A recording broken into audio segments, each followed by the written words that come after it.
హైదరాబాద్లోని హేమాంక్షి బేకర్స్లో food safety అధికారులు సోదాలు నిర్వహించారు. గడువు దాటిన పదార్థాలు వాడుతున్నట్లు గుర్తించారు. అపరిశుభ్ర వాతావరణంలో బేకరీ ఫుడ్స్ తయారు చేయడాన్ని అధికారులు గుర్తించారు. 14 లక్షల విలువ చేసే కాలం చెల్లిన ముడి సరుకులను సీజ్ చేశారు. బేకరీ ఫ్యాక్టరీపై కేసు నమోదు చేశారు ఫుడ్ సేఫ్టీ అధికారులు.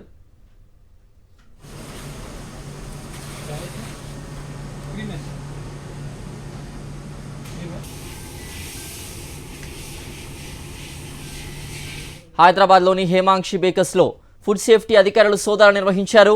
గడువు దాటిన పదార్థాలు వాడుతున్నట్లుగా గుర్తించారు. అపరిశుభ్ర వాతావరణంలో బేకరీ ఫుడ్స్ తయారు చేయడాన్ని అధికారులు గుర్తించారు. 14 లక్షల విలువ చేసే కాలం చెల్లిన ముడి సరుకులు సీజ్ చేశారు.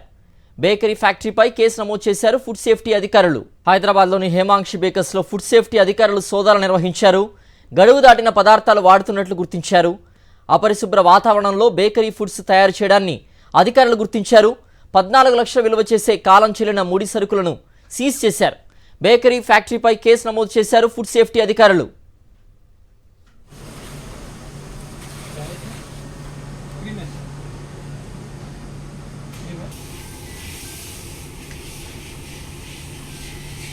హైదరాబాద్లోని హేమాంక్షి బేకర్స్లో ఫుడ్ సేఫ్టీ అధికారులు సోదాలు నిర్వహించారు.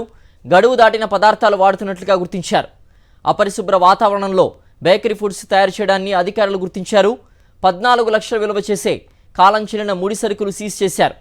బేకరీ ఫ్యాక్టరీపై కేసు నమోదు చేశారు ఫుడ్ సేఫ్టీ అధికారులు.